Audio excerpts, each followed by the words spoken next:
Hello and welcome to the Thinking Fellows podcast. My name is Caleb Keith, and the Thinking Fellows is brought to you by the 1517 Podcast Network of shows. You can go to 1517.org/podcasts to see all of the shows there. There are a lot of podcasts. So if you finish this one and you're looking for something to listen to later this week, you might pick one of the other shows that some of the hosts on the Thinking Fellows co-host as well. Today I'm joined by Scott Keith, my father. He also co-hosts Tough Texts. And now 30 Minutes in the Old Testament. And in the New Testament. Shoot. And so you can check those out, be in the show notes below. Tough Texts goes through difficult, obscure passages in the Bible and tries to help people navigate them. And then he's a guest on 30 Minutes in the New Testament for the next year or so. And they go through the New Testament verse by verse, and he's starting with Dan Price and Eric Sorensen on the book of Matthew. I'm also joined by Adam Francisco, co-host of the Faith and Reason Exchange. You can check that out in the show notes below. That is a more apologetics and obviously, as the name implies, faith and reason centered podcast. You get explicit subjects on that kind of topics on that kind of subject. So go check that out. And Bruce doesn't co-host any other shows, and we're joined by Bruce today, guys. No, I host my own. He does host his own show on Twitter and soon to be on more video platforms. I believe it's called X. It is called X, but everybody knows it's Twitter. It's actually still like twitter.com too. Yeah.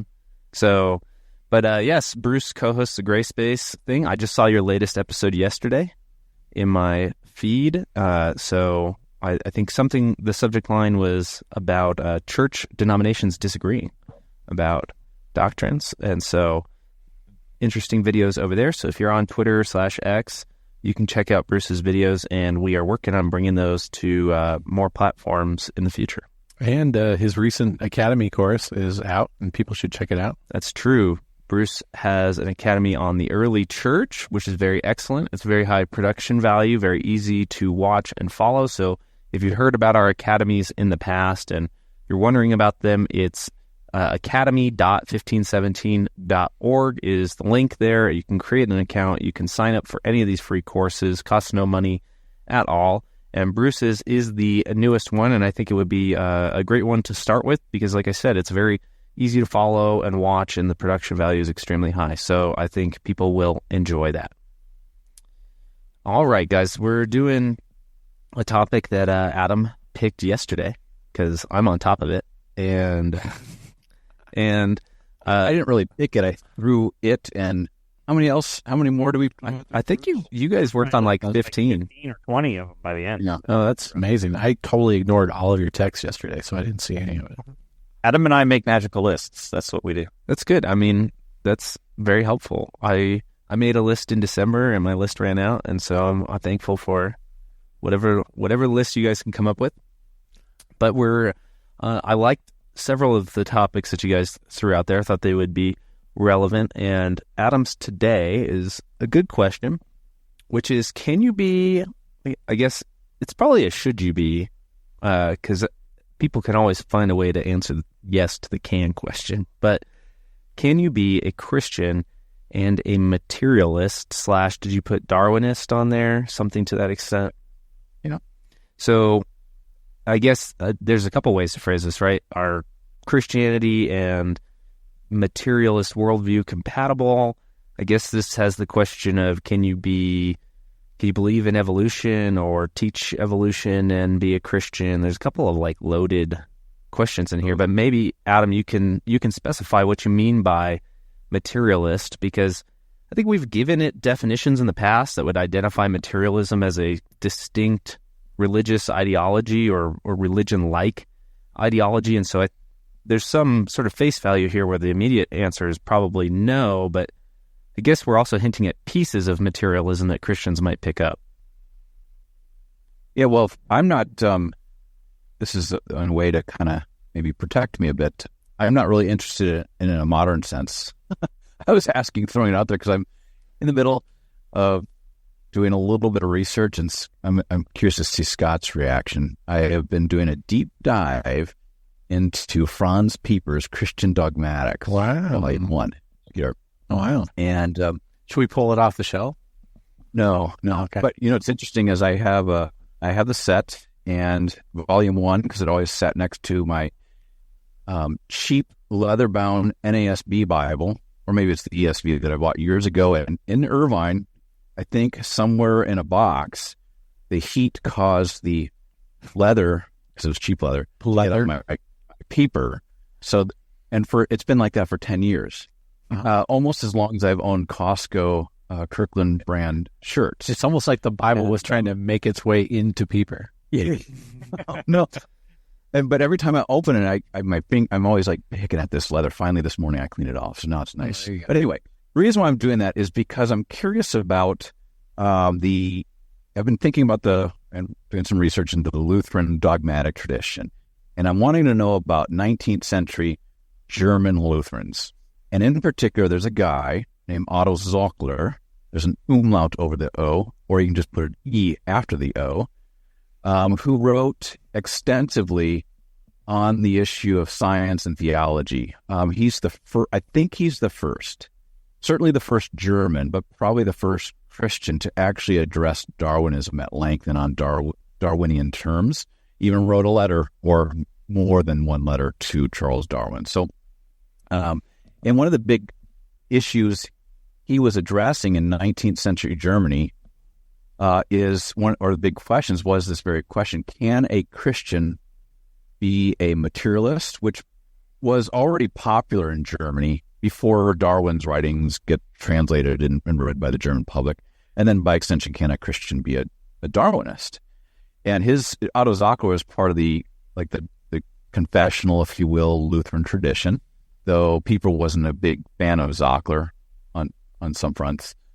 And for Zockler, one of his biggest issues was trying to persuade faithful Christians in Germany, do not fall for the philosophy or worldview of materialism. Be wary of it. And Darwinism, while he was very respectful of Darwin and natural sciences, he was very quick to point out the holes, the scientific and philosophical holes that Darwinism and / materialism had. So that's why I posed the topic, because I thought it was interesting. Now, it was kind of a joke that I was trying to protect myself about this by just, the question arising from historical interest. I think this is a big issue today. I think the answer is obvious. Can a Christian be a materialist? If we take materialist in the normal sense of the term, that is somebody who believes that the only thing that exists is matter, energy, space, and time. That's it, and it's existed for all eternity. There's no God. Obviously, you can't be an atheist and a Christian at the same time.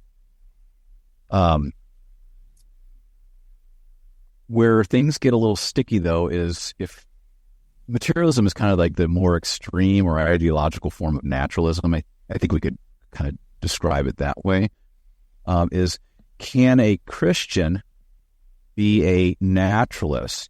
Now, it all depends on how you define naturalism, right? There are plenty of Christians working in the natural sciences who are not naturalists in their worldview, like in a worldview that kind of comes close to materialism, but who would say, and we know some of them at universities, right, who would say a Christian can operate as a natural scientist, but they have to follow the rules of science. And the rule of science is methodological naturalism.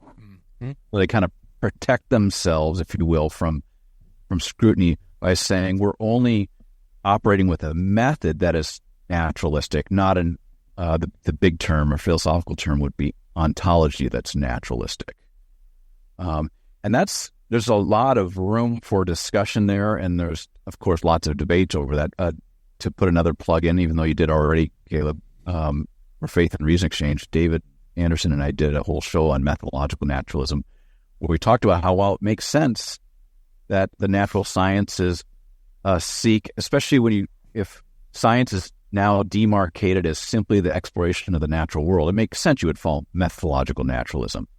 But once the natural sciences begin to explain more, that's when it all of a sudden moves into, and it can do it very, I guess, unconsciously, into an ontology or a worldview that becomes more and more naturalistic.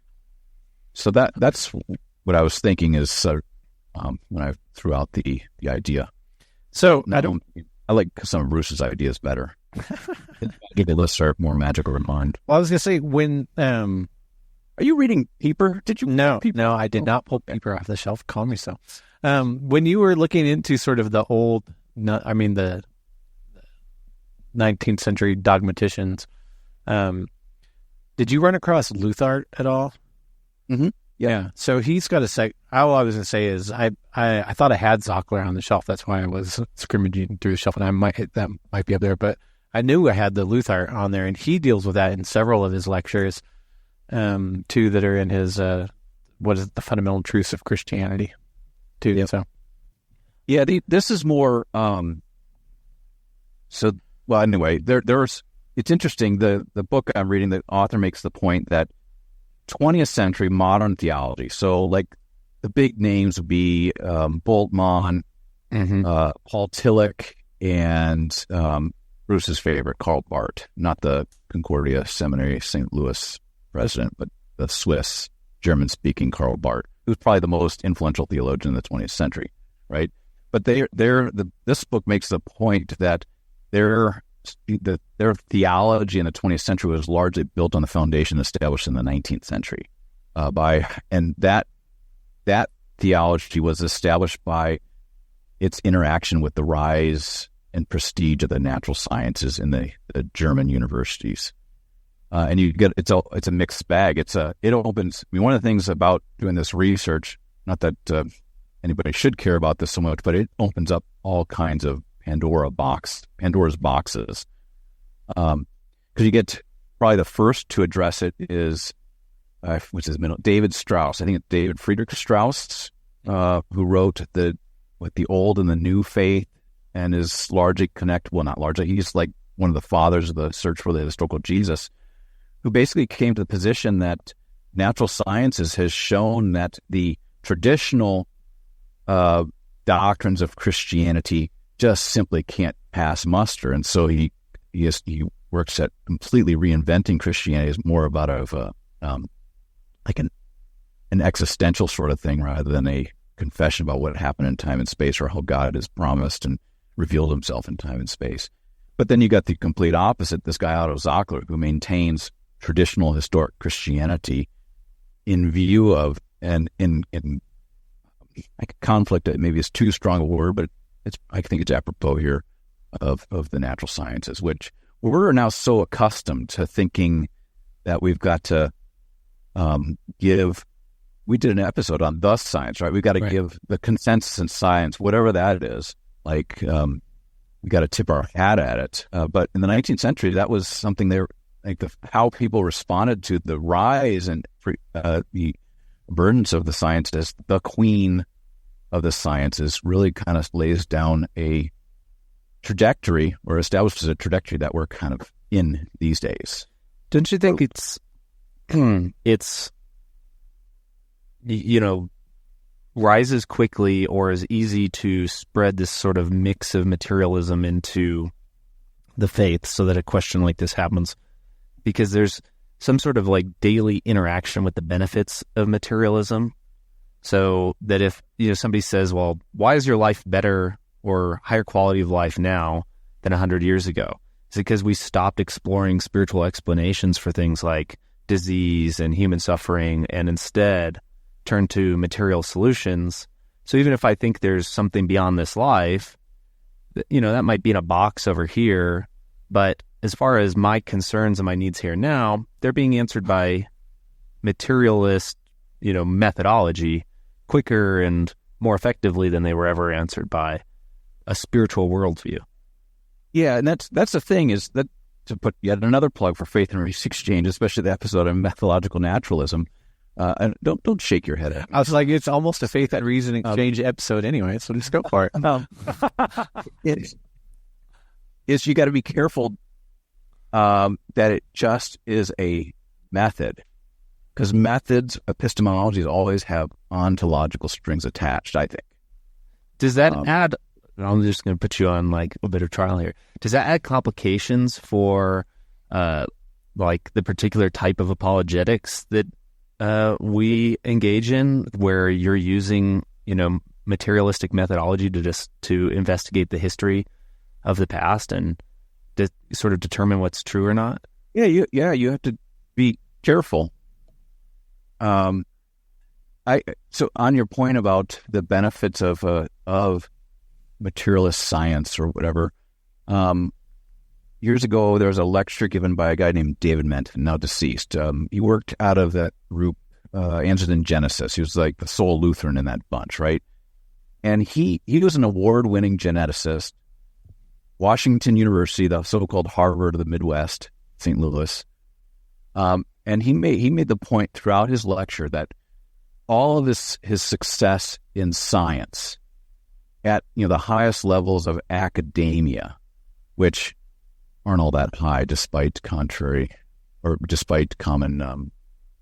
assumptions, but all that success and all the accolades he won, none of his scientific research presupposed a naturalistic or a materialistic worldview. He was like a hardcore young earth. This is an exaggeration, but he thought that he could give you almost the precise age of the earth. That's how hardcore he was in his creationism or his young earth creationism. He said he could operate with that worldview and still do science and make all sorts of scientific advances or help in advancing science, especially in the realm of genetics, with that worldview, using the naturalistic methods. But the point he made, though, is in working in science, you've got to be careful that methodology does not force you to put your Christian worldview in a box, as if they're two separate watertight compartments. You operate in your day-to-day life as essentially a practical atheist, but maybe on Sunday morning, what it leads to is doing that, and then on Sunday morning for an hour and a half, you're a Christian theist or something. So his argument was to blend the two, that one could do both. So since our listeners aren't as sophisticated as Faith and Reason Exchange listeners are, maybe we should thanks for another plug. Define what we're talking about. Are the best with the strict materialism here. It's just, if you, and correct me if I'm going to define this incorrectly, but it's assuming that God, if there is such thing, is never the answer to the question, and then operating to find the answers to the questions only with the thing that you can observe / interact with according to your five senses. Yeah. You can't have a God in the strict materialism, right? You can't even posit. You can't. Okay, in a strict, but even as like most sort of scientists who are agnostic and materialists, they wouldn't say you can't. They just say you operate as if it doesn't make sense.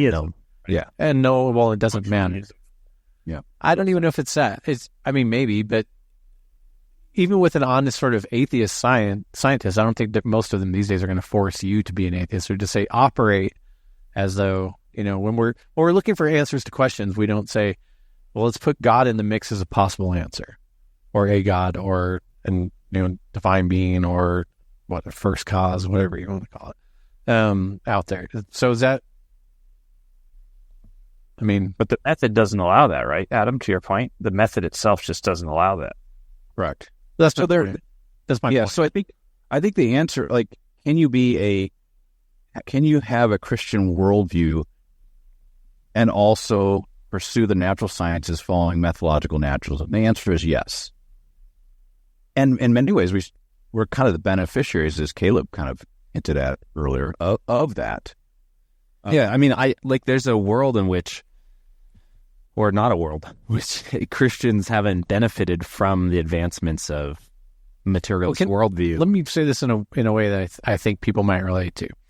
When the geeks over at Apple are trying to fix the autocorrect on my text, which they should really do a better job with that, just by the way. Autocorrect on Apple messaging seems to get worse with every update. I don't know how it's possible, but it just seems to be true. But when they're trying to fix it and make it better, you don't, even if they're a Christian, you don't want them necessarily like, praying ahead of time that God revealed to them the answer to making the messaging app better so that the autocorrect works. You would, why not? I'm saying this methodological part here. I'm saying you'd prefer that they sort of just do do you trust that God has put them in this vocation because they can do the math and write the code to make it better? That you're not looking for outside revelation from God straight into their head to give them the answer. That God has, endowed them with the abilities and they have gotten the education so that they can do the math and write the code and finally fix this autocorrect on iMessage. I kind of think as somebody who has such a big autocorrect answer, you should be pleading with God to directly inspire the developers at Apple to fix it. I mean, I can't be the only one that's noticed this. It might have examples in my head, but I dare not utter them because the words it corrects are not the words. I do not like that the iMessage really discourages me from cussing in my messages. I don't like it at all. It's because there's a Pentecostal software developer. I don't know what it is, but it's really strange. It's really strange. But that's it, right? Is it we benefit from the fact that people do the work with the assumption that an answer can be found by doing the math, observing the data. We benefit from that rather than sort of just all like monks in a corner praying for God to inspire them with the answer. Correct? Yep. Okay. I remember reading... Or ja. Do you want a German? Ja? Yeah. I remember reading a while ago something by, the great Forest of Eyebrows, Rowan Williams, on this. And the former Archbishop of Canterbury and a great scholar and theologian, who can get progressive at times, but also has his foot deeply in the tradition, which is helpful because he really has a wide understanding of that. And he had made a warning against materialism. And now he's not talking about it in the strict materialism of there's no God, obviously. But he was saying, if you reject materialism too much, you just get to Gnosticism. And you get to the denial of the body and all that kind of stuff. I feel like the key is in the word strict. Yeah. Well, it's a spectrum, I guess. Well, this is why I like Adam's addition of maybe like Darwinism or finding another ism in here, because in many ways, Christians are some of the first ones to actually like honor the creation and see the gifts of creation as something for people to cultivate for the sake of their neighbor or themselves and the good of the world, right? A lot of early scientific discoveries that the rest of the sciences are built on happened by Christians. A lot of medicine, originally hospitals, like things that we take as strictly material today.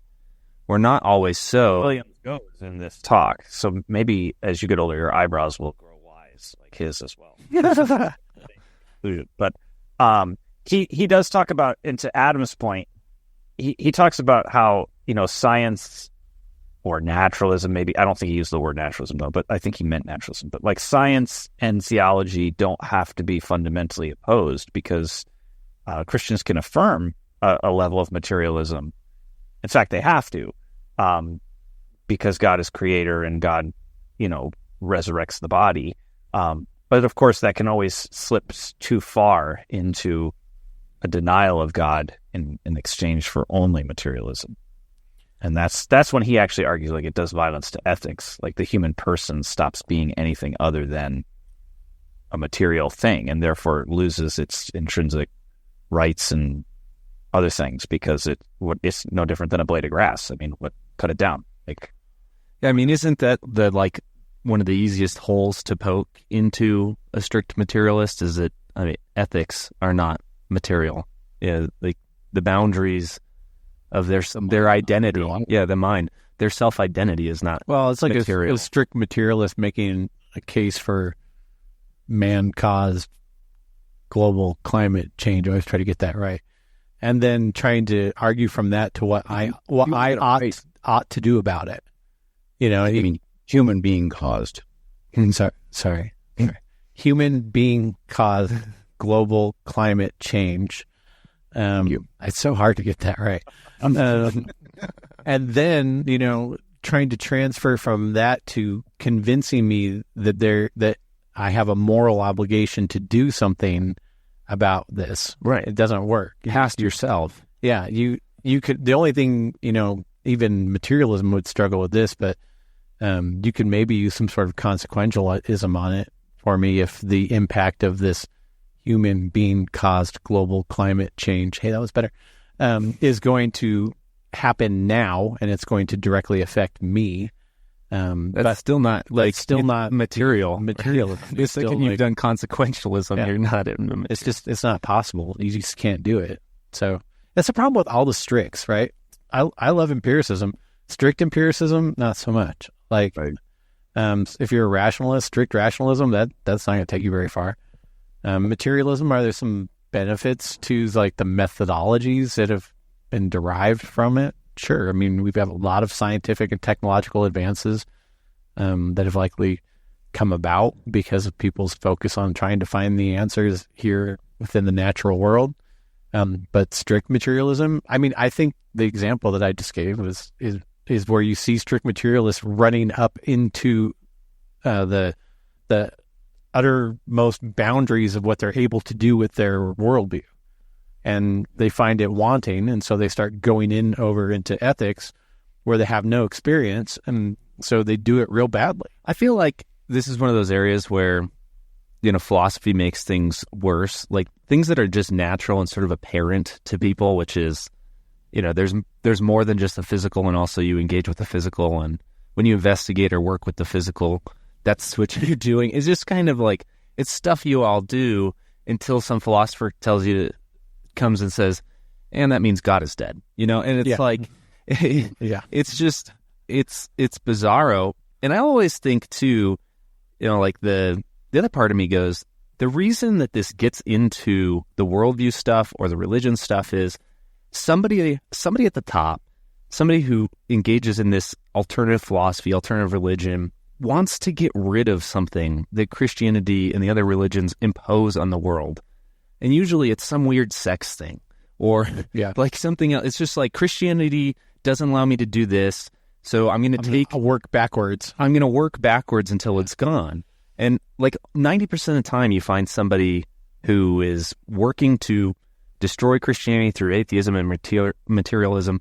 And it's because of some weird ethical thing. I mean, it's that's even, I don't know if you ran into this at the university, Adam, but I sure did teaching the basic theology class. Anytime you'd get a freshman or a transfer student who, and it wasn't that common, but really despised Christianity for some reason and would write a term paper on like, the objective nature of evolution or evolution as fact, not theory, something that they thought was really brilliant. At the end of the day, it became an argument for Christianity tells me that I can't X, Y, or Z, and I really don't like it. So let me write this term paper backwards to try to convince you of it from a whole nother angle. And it's like, okay.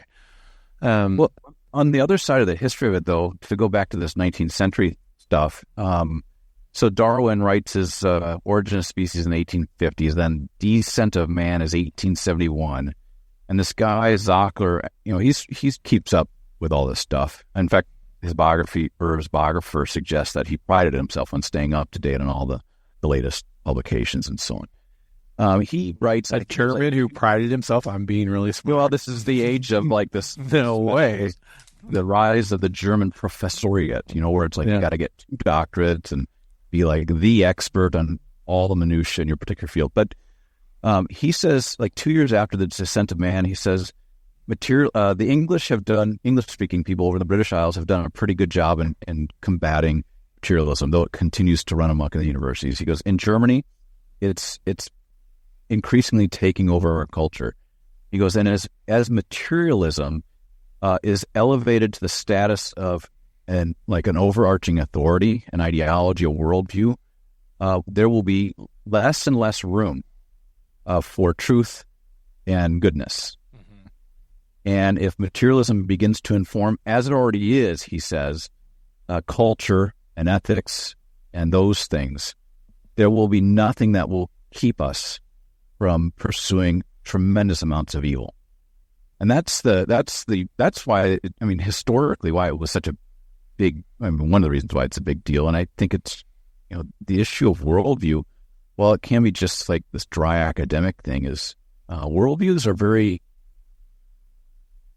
determinative might be too strong of a word, because I don't think people are really conscious of their worldviews and are very consistent with their worldviews, but they provide these lenses, and they're kind of like software, in that they inform our decision making and our assessment of things, and they can have, to pair the phrase of Richard Weaver, ideas have consequences, and they can be catastrophic, harmful, or otherwise. So the point about all this, though, is with respect to materialism / naturalism, or we could throw another ism out there, physicalism, right? Is that science is a great gift. God's created us with our reason and our sense experience, and still preserves them, right? But science informed by a larger worldview, let's say like the Christian worldview, is in a much better position to speak to navigate the complexities of immaterial things than, say, a reductionist worldview like materialism that makes all these ethical and immaterial claims, but it has no basis from which it makes those claims. It's a recipe for disaster. I mean, this reminds me a bit also of our kind of technology episode, where it's like, or, talk about, is technology good or bad? And we end up basically talking about the use and users of it. You can see that, like, scientific advancement or exploration could be limited by ethical concerns, so that you hit the brakes at some point, right? And that's always the fear I hear about Christians, or imposing their worldview on science and our progress, right? Is that it will hit the brakes on certain things. And I think you do have to do some work on convincing people that the good has to come before the technological progress. And I think we're often in the position of just the opposite, which is scientific exploration should be unlimited, and then we should ask, is it good or bad later? Yeah, and that's C.S. Lewis's point in The Abolition of Man, or his warning. When I think it's the last chapter. He ends with something like, we desire a people who can make all these decisions, but we don't, in our educational system, provide them the tools to think about things apart from just the technique and the material science behind it. Yeah. We create a generation of men without chests, as he put it. We would like to say on this podcast, human beings without chests, but where do people we desire countries full of ethicists, and we train and educate engineers. I mean, it's just, well, if we're lucky, we get them. Yeah. I mean, it is wrapped up in a whole host of things, right? Like, is your national security dependent on having a huge group of engineers more than ethicists, right? And things. Well, like I mean, I think for the sake of social justice warriors, can you imagine? I mean, I'd like to have maybe a couple of people in the room who have a solid moral compass when we're deciding about the end of the world. I mean, just no, yeah. I mean, maybe if there's 20 people in that room, maybe 3. Oh, I'm not advocating for it. I'm just saying, like, you can see the logic, which is, if we need the biggest bombs, right? If we're going to stay, yeah, I know. Your focus ends up pumping the engineers. I guess the question that leaves me with is, where do people become a materialist? Is it the classic kind of Christian, like, those damn universities kind of like thing? No, I think it's those damn kindergartens. Like, where is materialism just like taking over? Since it was all the way in the early 1900s already taking over, but now, like, if we still think we're dealing with this problem of Christian people, getting inundated with not just materialist methodology, but materialist worldview and maybe even religion winning out, where's it happening? Well, if you ask Charles Taylor, which is what he's done a lot of his work in this area, he would tell you that it's modernity and that it's the loss of transcendence. So when you lose transcendence as a culture, and you no longer have faith in transcendence, then you're left with materialist. And when you add to the fact that you have a scientific revolution that gives greater weight to materialism while simultaneously losing transcendence, then that's where it comes from. I mean, I'm simplifying Taylor, but that's essentially what he. Well, at least somebody's simplifying something today. At the end of the day, there's a lot going on here, right? There's sort of a long, historically, and I'm not the historian, so I'll defer to Adam.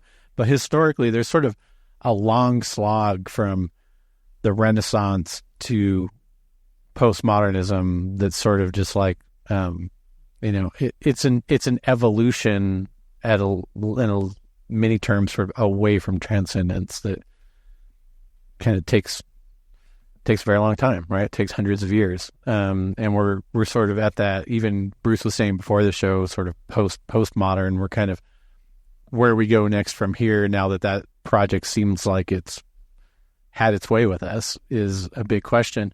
But at the end of the day, if we're talking about this sort of the impact that this has on Christians, I think just the years of everybody going through an educational process that sort of assumed materialism, including Christians, has made it that, and I think Adam made this point either on mic or off mic a couple of weeks ago, that one of the big issues is just how much Christians live these bifurcated lives right now, right? So where you really can sort of, in our world today, just go to church on Sunday, be a Christian, probably even and likely even believe that Jesus died for your sins and your faith in him is going to save you, but interact with that massive, ultimate truth on Sunday only, and deal with the rest of your life, the other 6 3/4 days of the week, operate as if it doesn't really matter. And when you do that, sort of the materialism, I think, just becomes as organic to you as it is to most people. You're not even thinking about it. You're not making a decision to be a materialist. It's just, it's the water in which you swim. You kind of come out of that water into a different water for a very short period of time, one day a week, but then you're right back into that water. And so I don't know. I think that way, because I've been thinking about this like with parenting and stuff too. I think the same is true with parenting and a lot of things. How do you think people actually do that? Do what? What does that contradiction look like in like real life? So I don't know that it's a contradiction properly. It's a bifurcated life in that sort of your focus on operating with things that you think are true, or at least operate as though they are true on Sunday, sort of the ultimate truth that you're operating with, and the truth about Christ's death and resurrection for you and its implications on your life are just very time limited, as opposed to sort of the way you deal with everything else. How would that bleed? Why? I think even 30 years ago, it was less bifurcated than it is now, because of faith made it into more aspects of your life. Maybe it was in your schooling. Maybe it was around the dinner table more than it is. Maybe it was, during the devotion. Maybe it was just in casual conversations as you were driving with your dad on the freeway more than it is now. I just think that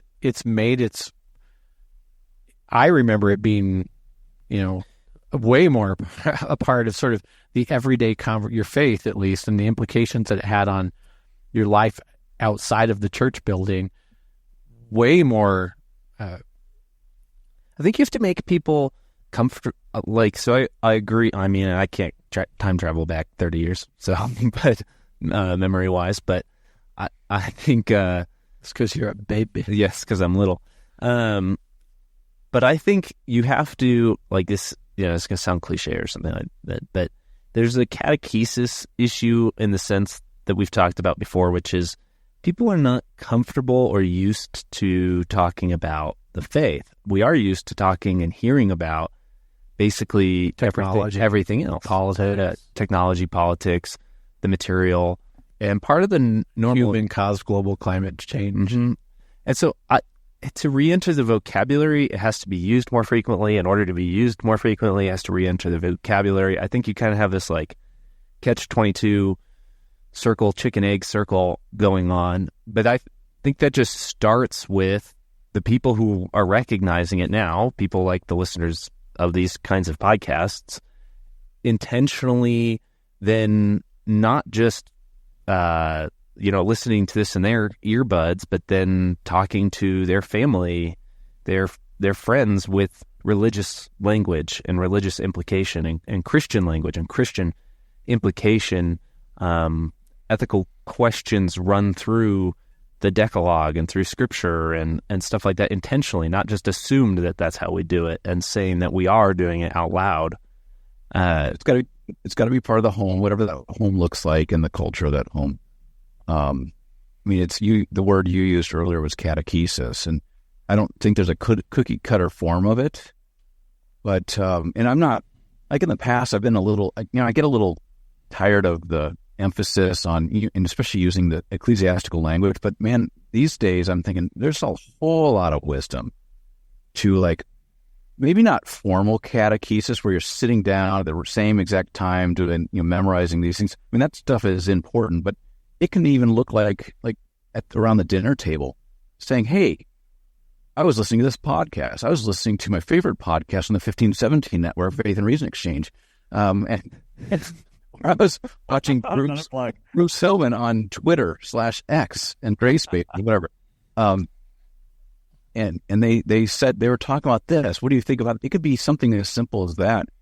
But if it's who saw this, Adam, years ago and tried to do exactly what you're saying was Francis Schaeffer. Yeah, I agree. I was thinking that too.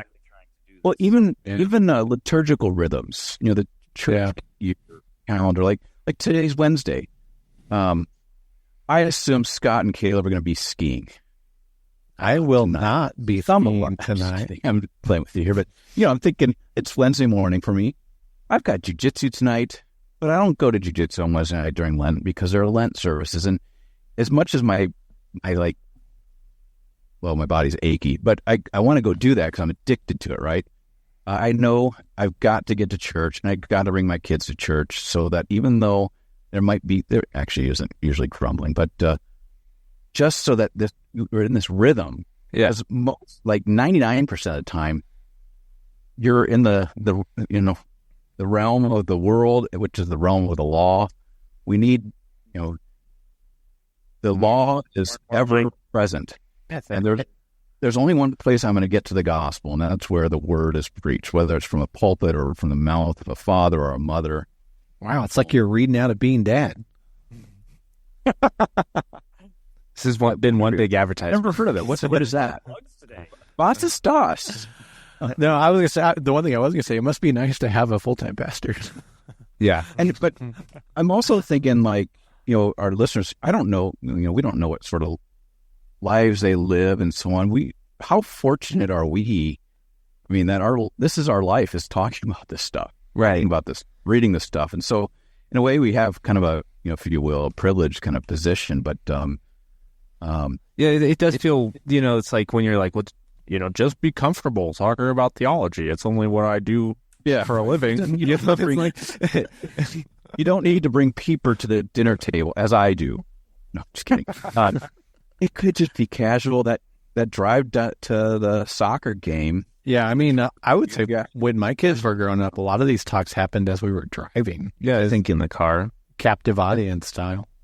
I think this is where Schaeffer is important, practically. I agree, actually. You can only give out of what you have. So if you don't know the Christian story and you don't have any theological foundation, you don't have any background, and you don't make time to try to improve that somewhere. And I'm not talking, and Schaeffer wasn't either, like a fully academic education, but just sort of the catechismal, deep understandings of the faith and how that works into the big story that God is telling about us and the world and himself. Like if you don't have a good grasp of that, then you can't bring it to the dinner table or the soccer game. Right. And so one of the things he was trying to do was trying to show people that how important it was to get that education, but it doesn't have to be like the education you get in a classroom, but you do need to have it. And I think a lot of what we see in modern society is, even among Christians who kind of attended church their whole life, they just haven't been fed. And I don't even blame this on the pastor, because I think a lot of pastors try, but just for whatever reason, like they just haven't received or understood or by osmosis or whatever the word would be, like a good grasp on the Christian story. And I mean, most people probably couldn't tell you the relationship between law and gospel or sin and grace in their own words. You know, they might be able to quote something to you, but like really understanding it. I mean, that was my experience in the past. A lot of people couldn't do that. And it was always surprising to me. And so I think it's an encouragement for people too. Like Adam, you're saying, make the time to go to the Lenten service is good for your kids and your family. Also make the time to just inform yourself about the basics, tenets of the Christian faith, and test yourself and see, like, can I put this in my own words? Or am I relying on phrases and cliches, basically? Cliches. Yeah, that's a better way to put it. Yeah, and it's not. It's never too late to start. But the latest studies suggest that they call it the 4 to 14 window. Yeah, children between the ages of 4 and 14, if they have not sort of taken the faith as their own. It's highly likely when they leave church, when they go off to college or wherever when they get away from their parents' supervision, they're gone and gone for good. I mean, that's a real dour way to kind of come to an end. Somebody say something positive. Scott, say something positive. I mean, the fact is that between the ages of 4 and 14 are the ideal times to hit this with kids, and that's a 10-year period. It's a pretty big window. That's a decade long of influence that you have that the data shows is highly successful. But there's also quite a bit that can go on after that if your kids are older than that, if you're very intentional about going at it and educating. And here's the deal. We can always state all of this, and what we're giving is our opinions and perspectives on information that we're kind of going through at the moment. And one of the great things about 1517 is that we're able to, through the generosity of our donors, employ people like Bruce and Adam, whose time is really dedicated in a lot of ways to studying these things and to wrestling with them and then writing about them or making videos about them or doing a podcast on them to try to explain them to you. But all that being said, what we have in the promises of the scripture is that, as I was kind of alluding to earlier, is that there is this ultimate truth that we encounter most frequently on Sunday mornings when a pastor gets up in front of us and through the absolution forgives our sins, through the preaching of the word gives us God's law and his gospel, as Bruce was talking about, and through the administration of the sacraments hands over the gifts. And it's in that preaching and in that absolution and in those sacraments that God promises to come to us with the power of the Holy Spirit to create faith and to sustain faith. And it doesn't matter how old you are. That miracle that the Holy Spirit performs in turning hearts of stones to hearts of flesh and keeping them beating throughout life and to the end, so that when we do pass from this mortal flesh and open our eyes again in glory, we open our eyes to the eyes of the Savior, because that word was passed along to us. So never stop passing along that word. Never stop absolving sins. It's never too late for people. The Holy Spirit doesn't know or doesn't care about the data that our sociologists are putting together that tells us the ideal periods. He works when and will it pleases him. And he will do that, but we preach it and he works through it. There you go, Adam. Thank you. I was starting to feel down. Well, cool, guys. Thank you for listening to this episode of the Thinking Fellows podcast. We hope that you enjoyed it, found it useful, helpful, just a good conversation to listen to. If you are enjoying this show, go ahead and check out some of those other shows on the podcast network. I think you will like them very much. If you like the flavor of this episode, Adam's already said it a million times, but I'll say it again. You can listen to Faith and Reason Exchange. I'm on the Outlaw God podcast with Stephen Paulson. My dad's on Tough Texts and 30 Minutes of the New Testament. Bruce is on Twitter, on the 1517. So go ahead and check those platforms out. I'm sure there's stuff that you'll find useful and engaging there. We will catch you next week. Bye.